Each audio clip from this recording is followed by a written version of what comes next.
General term नाम से हमको समझ में आ रहा है कि एक ऐसा पद जो हमेशा हमें उपयोग करना पड़ेगा जब भी हम बायनॉमियल थ्योरम की बात करेंगे। तो बायनॉमियल थ्योरम के लिए जब भी हमें कोई भी पद निकालना होगा, जैसे कि आप लोगों ने देखा था कि बायनॉमियल जो थ्योरम हम देख रहे थे उसमें पूरे टर्म्स आ रहे थे। जैसे पहला टर्म आता है हमेशा ज़ीरो के लिए, अगर हम a + b⁴n लेके चल रहे हैं तो उसमें सबसे पहला टर्म आएगा nc0, फिर a के ऊपर पावर लगेगी n-0 और b के ऊपर पावर क्या लगेगी 0, फिर आप प्लस करोगे, लिखोगे नेक्स्ट टर्म nc1, फिर लिखोगे a n-1 और b के ऊपर 1। यहाँ n-r हो रहा है और यहाँ पर ये जो का है वो यहाँ का है ट्रांसफ़र होता जा रहा है। ये चीज़ कब तक चलनी थी? NCn a के ऊपर पावर हो जाएगी n-0 हो जाएगा और ये जो n है वो कहाँ आ जाएगा? यहाँ। आई होप सो यहाँ से आपको देख के समझ में आ रहा होगा कि ये चीज़ 0 से लेके कहाँ तक जा रही है? n तक। दूसरी चीज़ आपको समझ में आ रही होगी कि a के ऊपर जो पावर है वो हमेशा है n-r। तो r की वैल्यू कभी 0 है, कभी 1 है, कभी 2 और कभी n है। और आपने देखा होगा b के ऊपर हमेशा वही पावर है जो r में है, जैसे 0 तो 0, 1 तो 1 और n तो n। तो ये चीज़ आपको समझ में आ गई। अब आपको कोई बोले फर्स्ट टर्म कौन सा है तो आप बोलोगे ये वाला, कोई बोले सेकंड टर्म तो बोलोगे ये वाला, कोई बोले थर्ड फोर्थ, तो आप समझ सकते हो। तो आपने देखा फर्स्ट टर्म में r की वैल्यू 0 है। क्या देखा हमने? फर्स्ट टर्म में r की वैल्यू 0 है। हमने देखा सेकंड टर्म में r की वैल्यू 1 है।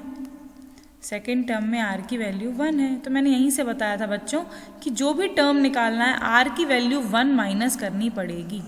अगर फर्स्ट टर्म निकालना है तो r 0 होगा, सेकंड टर्म तो r 1। मान लो फिफ्थ टर्म निकालना है तो r की वैल्यू हो जाएगी 4। मान लो एट्थ टर्म निकालना है तो r की वैल्यू हो जाएगी 7। तो जनरल टर्म तब निकाला जाता है जब आपसे कोई एकदम से बोले कि बायनॉमियल थ्योरम का उपयोग करते हुए इसका फिफ्थ टर्म ज्ञात कीजिए, इसका सिक्स्थ टर्म ज्ञात कीजिए, एट्थ टर्म ज्ञात कीजिए। क्योंकि अगर आप लोगों को एकदम से बोल दें fifth term, sixth term, eighth term, तो क्या आप पूरा लिखने बैठेंगे? तो आंसर होगा नो, पूरा लिखने नहीं बैठेंगे। पूरा लिखेंगे 1 2 3 4 5 फिर काउंट करेंगे नहीं, बहुत कॉम्प्लिकेटेड हो जाएगा। तो हम क्या करेंगे, डायरेक्ट जनरल टर्म पे जाएंगे कि भाई हमारे पास एक ऐसा टर्म हो जिसमें हम बस r की वैल्यू को रखें और हमारे पास वो टर्म आ जाए, हमें पूरा का पूरा थ्योरम लिखने की आवश्यकता नहीं है। जैसे मैंने बोला मुझे फर्स्ट टर्म निकालना तो r की वैल्यू क्या हो जाएगी 0, मुझे फिफ्थ टर्म निकालना तो r की वैल्यू 4, एट्थ टर्म निकालना तो r की वैल्यू 7। r क्या है एक्चुअली?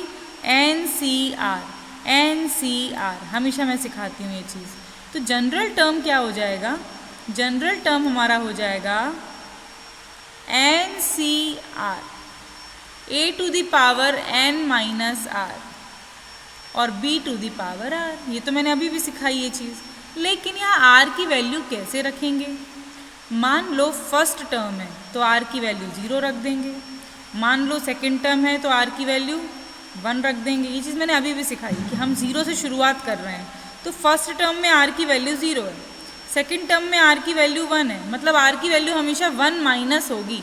तो अगर मुझे फिफ्थ टर्म निकालना है तो r की वैल्यू 4 होगी, अगर मुझे सिक्स्थ टर्म निकालना है तो r की वैल्यू 5 होगी। तो r की वैल्यू हम ऐसे डिसाइड कर लेंगे। और n क्या होता है?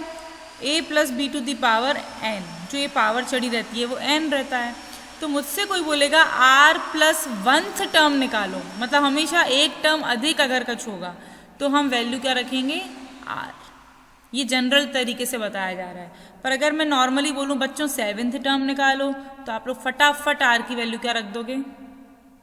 6। हमेशा रट लो, ये चीज़ लिख लो कॉपी में। एट्थ टर्म निकालना है तो बोलोगे r = मैम 7 है। ठीक है, इसका एक क्वेश्चन फटाफट करते हैं बिना टाइम वेस्ट करे। ठीक है, कल मैंने हालांकि करवाया था पर इसका एक और टर्म करते हैं।